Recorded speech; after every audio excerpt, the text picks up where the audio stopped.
ಒಂದು ಕಡೆ ರೈತರು ಪ್ರತಿಭಟನೆ ನಡೆಸ್ತಾ ಇದ್ರೆ ಮತ್ತೊಂದು ಕಡೆ ಉದ್ಯೋಗಾಕಾಂಕ್ಷಿಗಳು ಸರ್ಕಾರಿ ಹುದ್ದೆ ಭರ್ತಿ ಮಾಡಿಕೊಳ್ಳುವಂತೆ ಬೀದಿಗೆ ಇಳಿದಿದ್ದಾರೆ.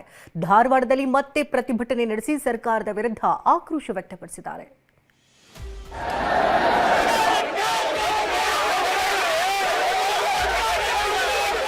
ಆಕ್ರೋಶದ ಕಿಚ್ಚು, ನಡು ರಸ್ತೆಯಲ್ಲಿ ಕುಳಿತು ಧಿಕ್ಕಾರದ ಕಹಳೆ, ಪೊಲೀಸರ ಜೊತೆ ವಾಗ್ವಾದ. ಧಾರವಾಡದಲ್ಲಿ ಮತ್ತೆ ವಿದ್ಯಾರ್ಥಿಗಳು ಉದ್ಯೋಗಾಕಾಂಕ್ಷಿಗಳ ಸಿಟ್ಟು ಸ್ಫೋಟಗೊಂಡಿದೆ.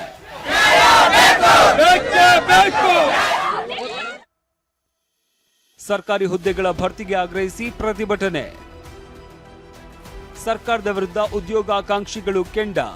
ಧಾರವಾಡದಲ್ಲಿ ಕಳೆದ ಸೆಪ್ಟೆಂಬರ್ 25ರಂದು ನಡೆದಿದ್ದ ಯುವ ಸಮೂಹದ ಬೃಹತ್ ಪ್ರತಿಭಟನೆ ಇಡೀ ಸರ್ಕಾರವನ್ನೇ ಬೆಚ್ಚಿ ಬೀಳಿಸಿತ್ತು.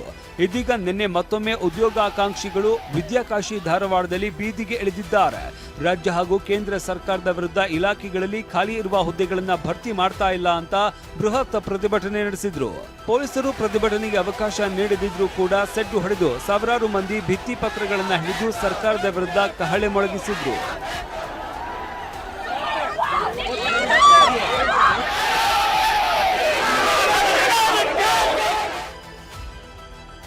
ಪೊಲೀಸರ ಜೊತೆ ಪ್ರತಿಭಟನಾಕಾರರ ಜಟಾಪಟಿ.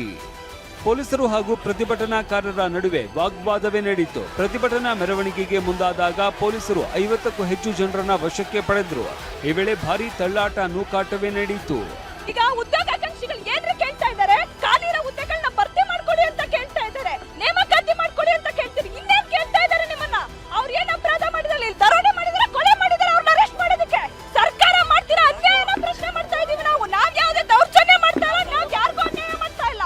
ಸೊ ನಾವ್ ಯಾರಿಗೂ ಯಾವುದೇ ರೀತಿಯ ಸಮಸ್ಯೆ ಉಂಟು ಮಾಡ್ತಾ ಇಲ್ಲ. ಶಾಂತಿಯುತವಾಗಿರೋ ಪ್ರತಿಭಟನೆಯಲ್ಲಿ ಇರೋರ್ನ ಇವತ್ತು ಅರೆಸ್ಟ್ ಮಾಡೋದು ಎಷ್ಟು ಸರಿ? ಸೊ ಉತ್ತರ ಕೊಡಿ ಪೊಲೀಸ್ ಇಲಾಖೆ. ಸೊ ಹೋರಾಟಕ್ಕೆ ಯಾವ ಪರ್ಮಿಷನ್ ಬೇಕು? ನಮ್ಮ ಹೋರಾಟ ನಮ್ಮ ಹಕ್ಕು, ನಾವು ಹೋರಾಟ ಕಟ್ಟೆ ಕಟ್ತೀವಿ.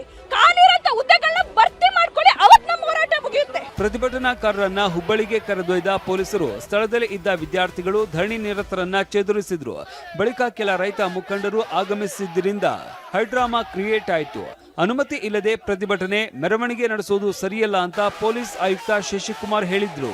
ಭಾಳ ಸ್ಪಷ್ಟವಾಗಿ ಹೇಳಿದ್ದೀನಿ, ಇದು ಅನುಮತಿ ನಿರಾಕರಣೆ ಮಾಡಿರುವಂಥ ಸಂದರ್ಭದಲ್ಲಿ ಈ ರೀತಿ ಸೇರಬಾರ್ದು, ಅದು ಕಾನೂನು ಬಾಹಿರ ಆಗುತ್ತೆ. ಪರಿಸ್ಥಿತಿ ಅವಲೋಕನ ಮಾಡಿದಂಥ ಸಂದರ್ಭದಲ್ಲಿ ಒಬ್ಬ ಅಥವಾ ಇಬ್ಬರು ಕಿಡಿಗೇಡಿಗಳು ಏನಾದರೂ ಹೆಚ್ಚು ಕಡಿಮೆ ಮಾಡಿದ್ರು ಅದರಿಂದ ಪರಿಸ್ಥಿತಿ ವಿಕೋಪಕ್ಕೆ ಹೋಗೋ ಸಾಧ್ಯತೆ ಇರುತ್ತೆ. ನಿಮ್ಮ ಹೋರಾಟವನ್ನು ಯಾರಾದರೂ ಲಾಭ ತೊಗೊಳ್ಳುವಂಥ ಪರಿಸ್ಥಿತಿ ಸಾಧ್ಯತೆ ಇರುತ್ತೆ ಅಂತ ಭಾಳ ಸ್ಪಷ್ಟವಾಗಿ ಹೇಳಿದ್ವಿ. ಮನವರಿಕೆ ಮಾಡಿಕೊಟ್ಟಾಗ್ಯೂ ಕೂಡ ಅವರು ಒಪ್ಪದೇ ಇದ್ದ ಪಕ್ಷದಲ್ಲಿ ಅವರನ್ನು ನಾವು ವಶಕ್ಕೆ ತೊಗೊಳ್ಳುವಂಥದ್ದು.